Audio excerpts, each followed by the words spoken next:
Segundo viernes acá, qué gusto estar con Jorge Asís. ¿Cómo anda, maestro? Perfecto. ¿Cómo Bien, andás vos? gracias por venir, un gusto grande tenerte.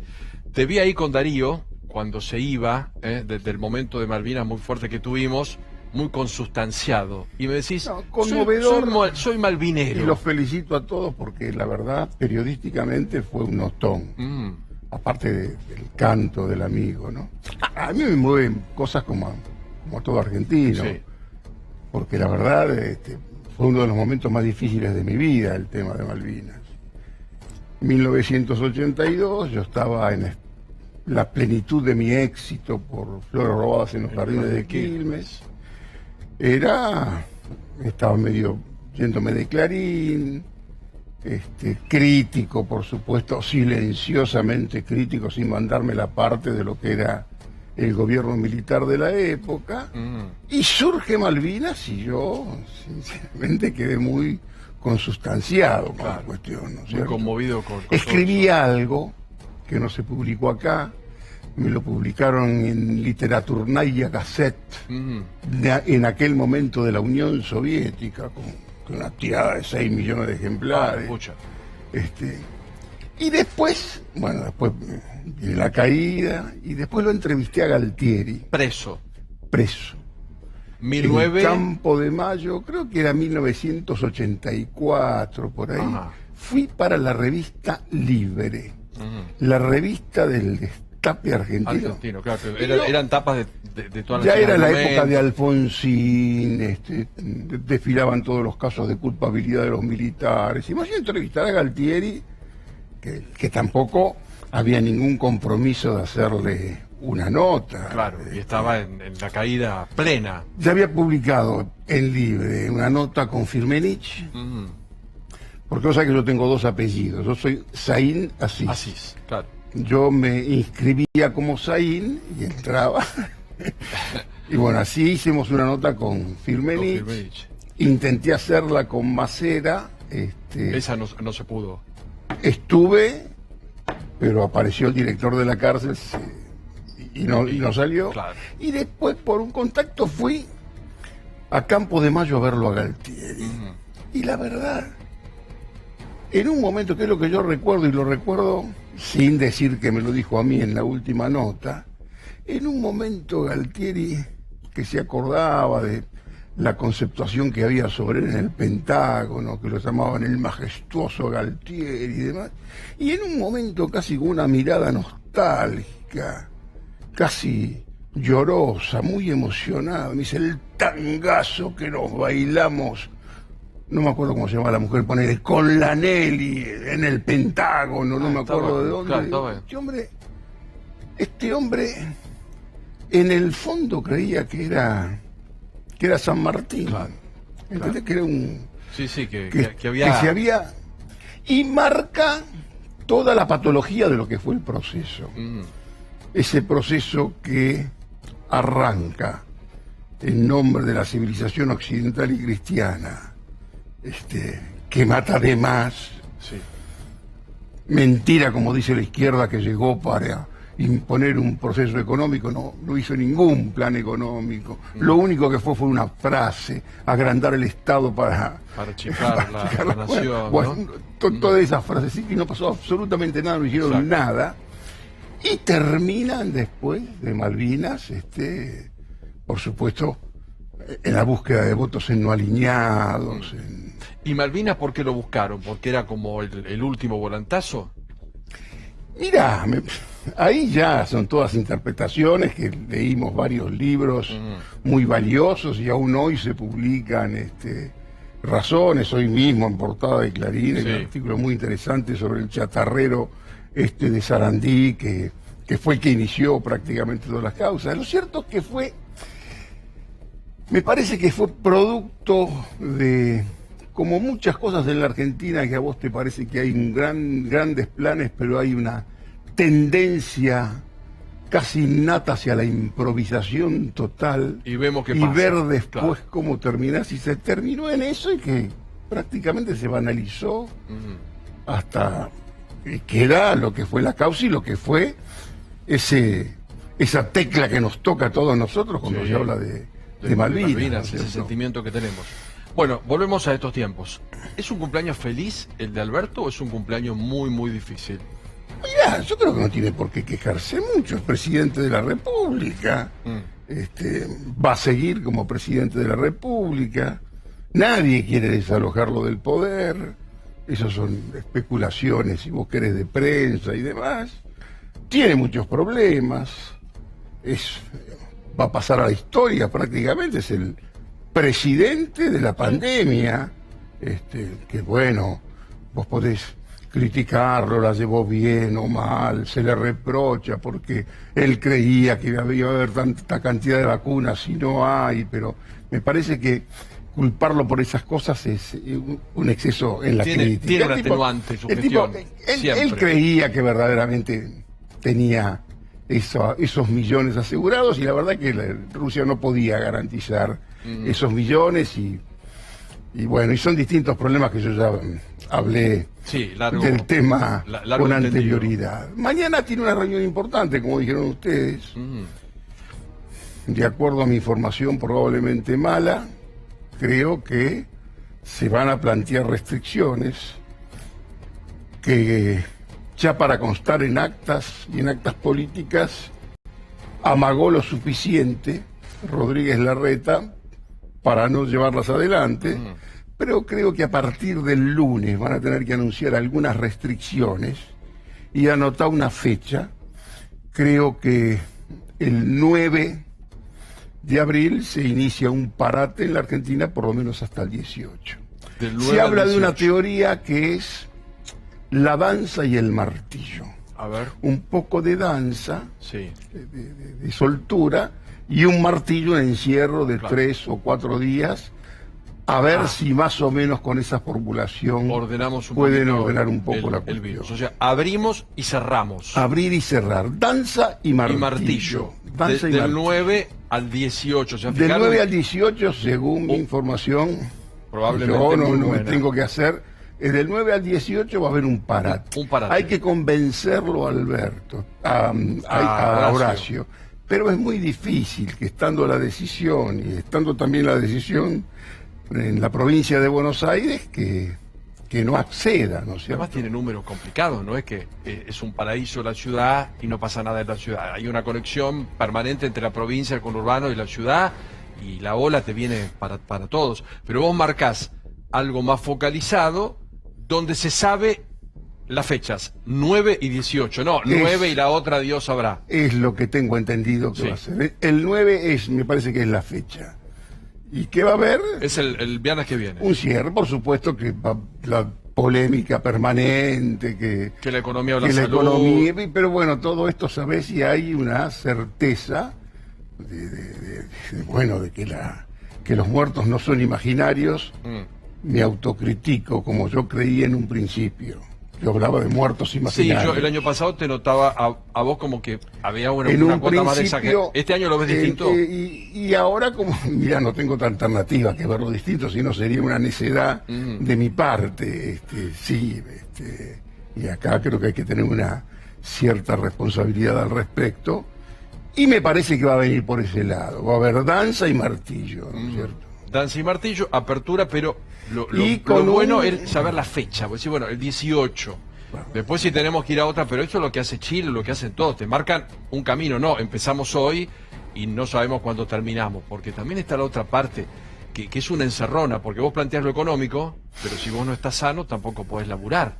Por supuesto. Es como una cuestión muy difícil. ¿Y el presidente está firme con ese tema? No sé.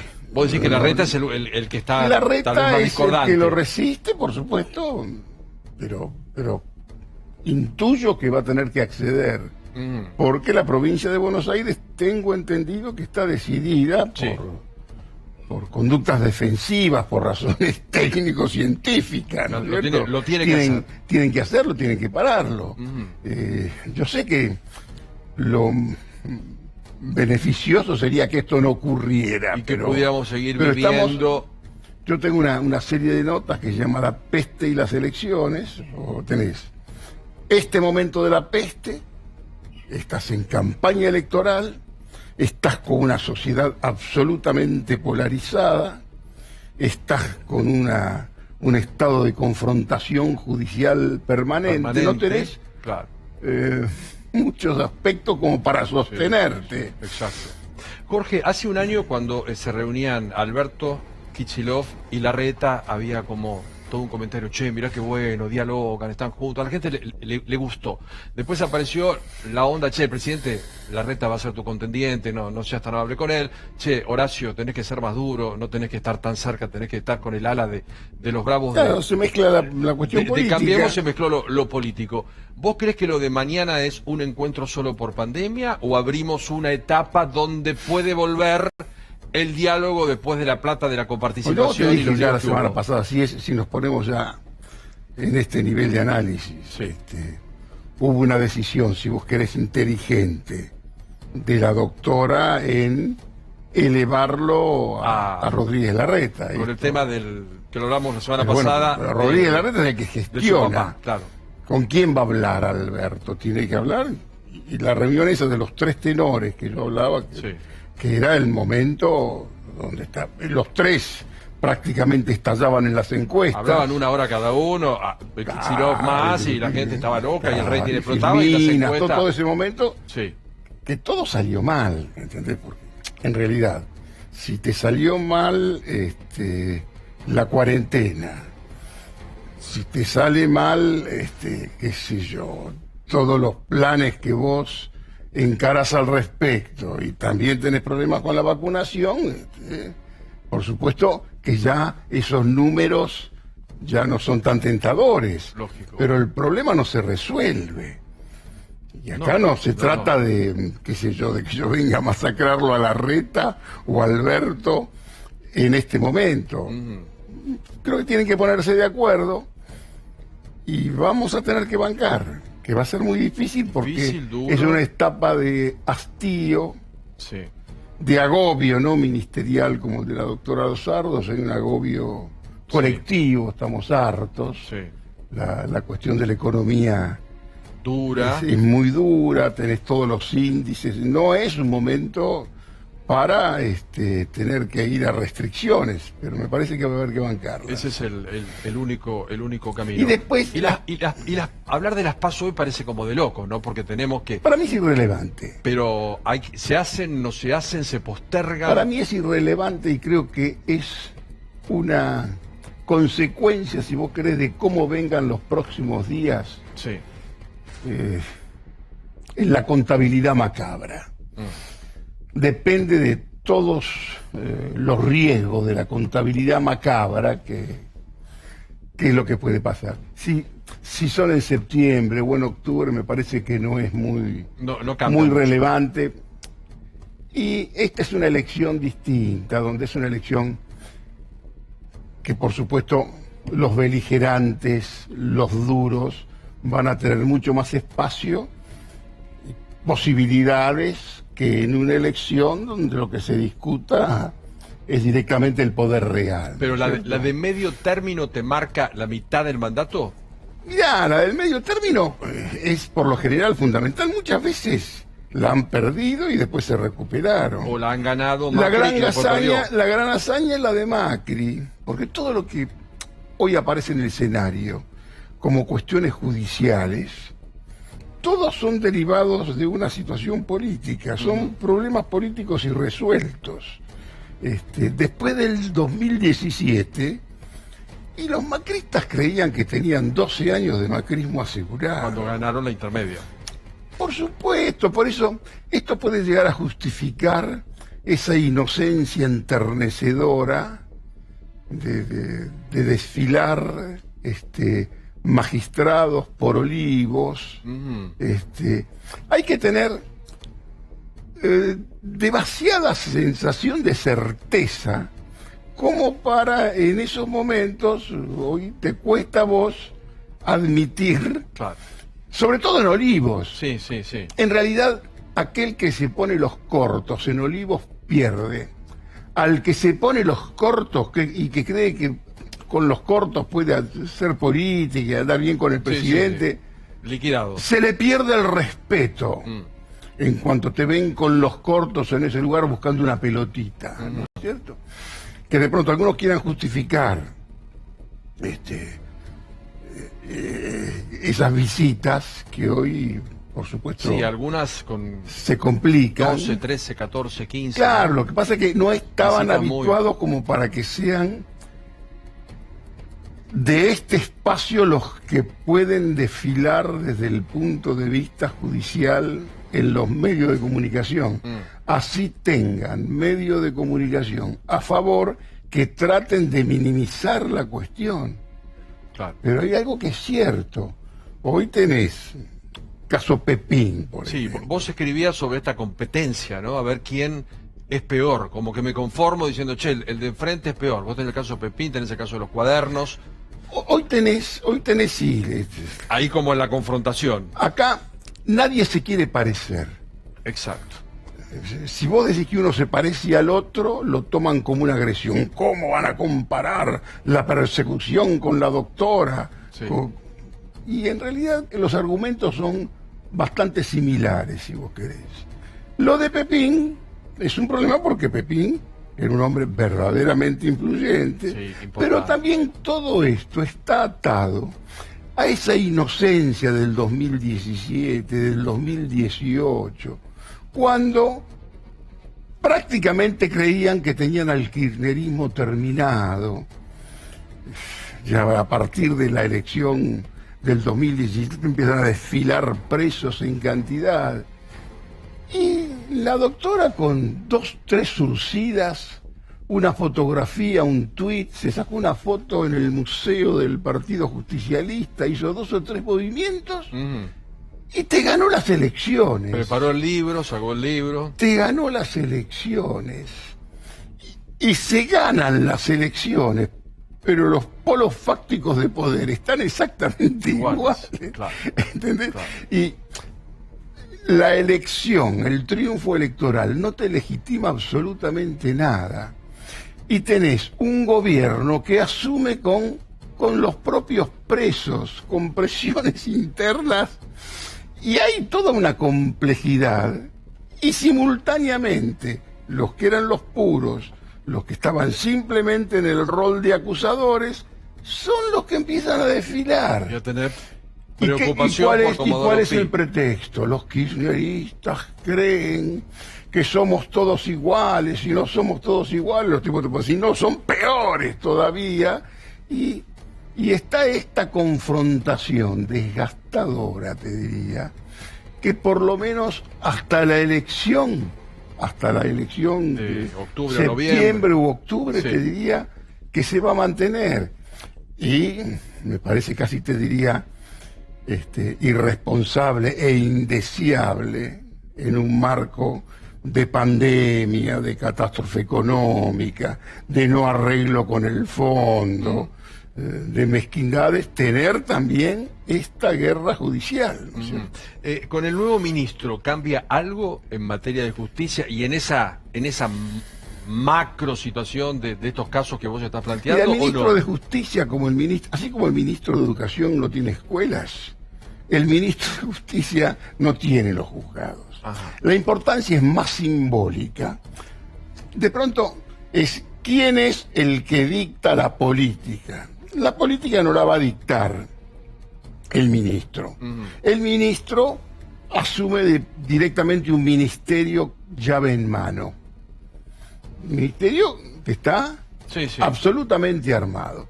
Este hombre podrá tener alguna vocación distinta, Otro perfil a la podrá doctora Lozardo. avanzar, pero yo sinceramente no creo que desde el Ministerio de Cambie Justicia algo. se maneje algo muy significativo. Acá tenés otros polos de poder, que es la magistratura, Sí, sí.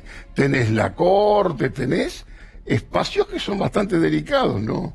No se arregla esto con un tipo un poco más intenso. Claro. Que, O sea, que- de que- una que vaya- ministra que casi no hablaba, a un ministro que hable mucho y que sea muy Ahora, este encendido. muchacho es un político, Ah. viene de familia de políticos, Soria. conocí muy bien al padre. Yo lo llamo el personaje de la Laiseca, porque hay un escritor argentino que se llama Alberto Laiseca, muy poco conocido, que yo trato de hacerlo más conocido ahora, por la aparición del ministro, porque claro, tiene una novela de 1600 páginas, ajá, que según Ricardo Piglia, después del Juguete Rabioso, es la mejor novela argentina. Yo te confieso, no accedí a la novela, conocí al personaje claro, bastante, cuando había publicado un libro que se llamaba Matando enanos a garrotazos. sí. Y su libro más conocido es, menos leído, pero más conocido, es Los Sorias. Yo pensaba que el gran Soria era el padre de este muchacho, El gobernador. el gobernador que muere, lo matan. el gobernador que logra la hazaña de vencer a los radicales en Río Negro. Y lleva a Beretilnek, un sobreviviente del Frente Grande, como vicegobernador, que es hoy el que prácticamente masacra al hijo de Soria, claro, que el Soria, que no fue amigo mío, yo tengo una carta documento hubo de Soria cuando él era secretario de la CIDE, y yo había tenido un scratch y bueno, una situación medio enojosa. Jorge, 42% de pobreza. Viste que en un día hay un cuestionamiento y tanto este gobierno y tanto el anterior y que la mesa de hambre y que se habla 10 minutos y después volvemos casi a la habitualidad de un país que no tiene planes laborales, que vive de planes y que no surge nada muy llamativo con una inflación de 4%, donde algunos adentro dicen, che, este es un ministro de la deuda, pero no es un ministro de economía. ¿Es un cimbronazo que cambia algo o es un número que lo vamos a tener siempre ahí dando vuelta y nos acostumbramos a que medio país... Me parece que hay una paulatina mediocridad en la que está inmersa también la clase política, sí, y que esto de pronto son los números de la realidad que te aparece como un insulto atroz. sí. Es, te diría, uno de los grandes problemas, de los grandes fracasos, de la gran deuda pendiente que tiene mi generación, que deja, por supuesto, esto que es exactamente lo contrario de lo que uno creía. Si vos me decís, si yo tengo una solución económica para combatir esto, hoy en realidad no se me ocurre. Puedo tener algún tipo de decisión política que me lleve a pensar que puede haber alguna solución, pero nunca inmediata. Acá tenés que transformar la economía en la Argentina, de algún modo. Y acá tenés que asumir que tenés que vivir en un país capitalista.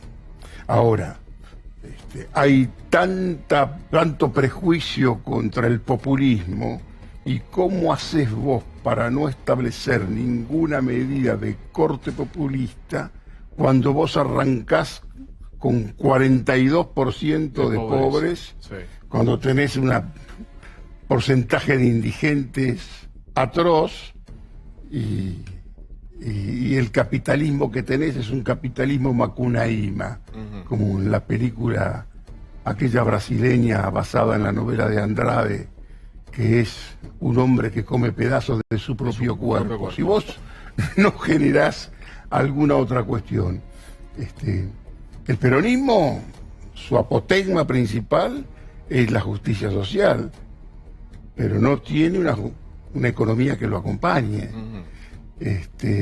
Uno pensaba que con Macri por lo menos venía una fundación en materia de creatividad y llegada de inversiones, y te parece que hay una sensación de verso muy grande, ¿no es cierto? Para mí hoy ese número que es un insulto y es la asunción de un fracaso. Por supuesto que no tengo yo un ego tan desarrollado como para querer hacerme cargo del fracaso. Es un fracaso de Pero muchos. Es un fracaso de mi generación, no tengas ninguna duda, y después de todos los equívocos de la Argentina. Porque, qué sé yo, vos podés caer en la facilidad liberal, si vos querés, o antiperonista, de echarle directamente la culpa al peronismo. Gobernaron siempre. Sí. Pero el antiperonismo tiene la misma edad que el peronismo. En realidad surge primero el antiperonismo y después el peronismo. Claro. y no se acierta. ¿Y uno qué puede decir? Protestar por los planes. A ver, ¿qué otra cosa tenés hoy en lo inmediato que no sea? Hoy no pueden tocar un plan.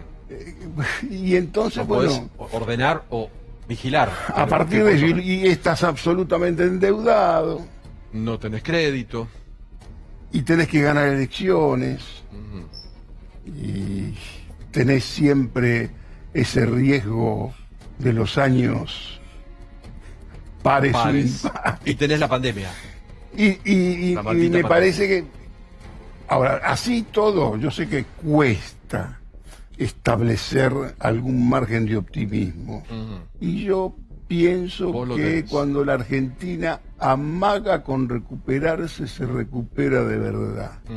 Lo que pasa es que no hay quien te despierte un poco de credibilidad. Y yo pienso que, incluso te diría, desde este espacio político que gobierna, si más o menos en algunas cuestiones se ponen de acuerdo, y yo confío mucho más, y te lo dije y no es que quiero ser insistente, en la generación tuya, en la generación de los tipos que tienen 55. 55, Por ahí. 50, 60 años, Buscar que por ahí. tienen unas posibilidades de ponerse de acuerdo muy superior a toda esa especie de fogoneros del odio Que ya pasó y no pudieron. que fuimos. ¿entendés? Amigo, pasa volando esto, nos tenemos que ir.